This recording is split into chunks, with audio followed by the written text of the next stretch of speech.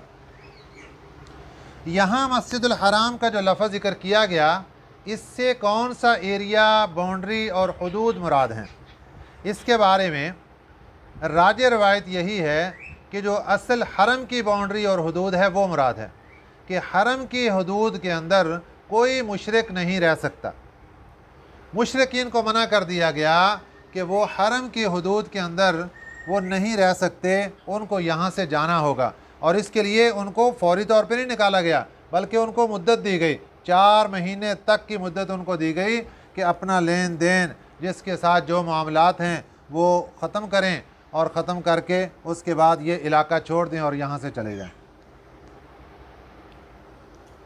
اور حرم کی باؤنڈری یہ مختلف جگہ سے، کسی جگہ سے زیادہ ہے، کسی جگہ سے کم ہے، اور جہاں بھی حرم کی حدود شروع ہوتی ہے وہاں پر سعودی حکومت کی طرف سے یہ بورڈ آویزاں کیے گئے ہیں کہ اس سے آگے کافر کا داخلہ منع ہے، کافر بندہ حرم کی حدود میں داخل نہیں ہو سکتا۔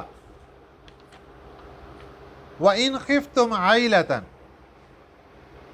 اور اگر تمہیں ڈر ہو فقر کا، عیلتاً کہتے ہیں فقر کو، فَسَوْفَ يُغْنِيكُمُ اللَّهُ مِنْ فَضْلِهِ، فَسَوْفَ ان قریب، یغنیکم اللہ، غنی کر دے گا تمہیں اللہ، من فضلہ، اپنے فضل سے، انشاء، اگر چاہے، ان اللہ علیم حکیم، بے شک اللہ تعالیٰ جاننے والا، حکمت والا ہے۔ یہ کون سا فقر تھا جس کے بارے میں ڈر تھا؟ ڈر یہ تھا کہ مکے کے مشرکین، ان کا تجارت کا بڑا بڑا کاروبار ہے، یہاں پر ان کی دکانیں ہیں، اگر یہ اپنا سارا کاروبار یہاں سے لے کر شفٹ ہو گئے تو یہاں ہم کھائیں گے کہاں سے؟ یہاں تجارت کون کرے گا؟ یہاں پر کاروبار کون کرے گا؟ بازاروں سے خریدیں چیزیں کس سے خریدیں گے؟ کون لے کر آئے گا؟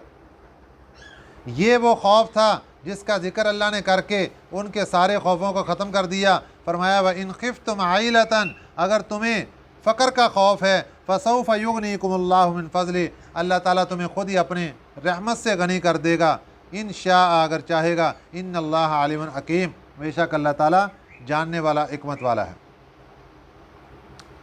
اس کے بعد اگلی آیت مبارکہ، اچھا اس پر یہاں پہ ایک بات یہ یاد رکھیں کہ اس موقع پر اس آیت مبارکہ کی روح سے مشرکین کو یہ حکم دیا گیا کہ تم یہاں سے نکل جاؤ، کوئی مشرک جزیرۃ العرب میں رہ نہیں سکتا، ہر حدود حرم میں نہیں رہ سکتا۔ یہ قرآن پاک کا فیصلہ آ گیا اس سال۔ اب 4 مہینے کی مدت کے بعد ان کو حدود حرم سے نکلنے کا حکم ہے کہ 4 مہینے کے اندر اندر آپ باہر چلے جائیں۔ حدود حرم کے بعد آتا ہے جزیرۃ العرب کا ایریا، عرب کا ایریا، وہ بہت وسیع ہے۔ نبی پاک صلی اللہ علیہ وسلم نے پورے جزیرۃ العرب کے لیے حکم دے دیا تھا کہ ان کو یہاں سے بھی نکال دو۔ چنانچہ نبی پاک صلی اللہ علیہ وسلم کے زمانے میں تو اس کی تکمیل نہیں ہو سکی، حضرت صدیق اکبر رضی اللہ تعالیٰ عنہ کے زمانے میں بھی ہنگامی مسائل بہت تھے، نہیں ہو سکی۔ حضرت فاروق اعظم رضی اللہ تعالیٰ عنہ نے اپنے زمانے میں یہ کام کیا کہ پورے جزیرۃ العرب کو مشرکین سے پاک صاف شفاف کر دیا، پورے جزیرہ عرب میں کوئی مشرک نہیں تھا۔ اب سوال یہ ہے کہ مشرک تو نہیں تھا، کیا دوسرے غیر مسلم وہاں رہتے تھے؟ جی وہ رہتے تھے، یہودی تھے، نصرانی تھے، وہ رہتے تھے، لیکن ان کے بارے میں بھی یہ یاد رکھیں کہ وہ رہ رہے تھے وہاں پر جزیہ دے کر۔ جزیہ کہتے ہیں اپنی جان کی امان کے لیے کوئی ٹیکس دینا، اس کو جزیہ کہتے ہیں۔ کہ اصل تو مسلمانوں کی حکومت آ گئی تو مسلمانوں کی حکومت میں جو غیر مسلم ہوگا وہ واجب القتل ہے، قتل کر دو اس کو، لیکن اس کی زندگی بچانے کے لیے شریعت اسلامیہ نے ایک قانون دے دیا کہ ٹھیک ہے اس کو اپنی زندگی کی امان دے دو، اور اس کے بدلے میں یہ اسلامی حکومت کو جزیہ ادا کرے گا۔ فرمایا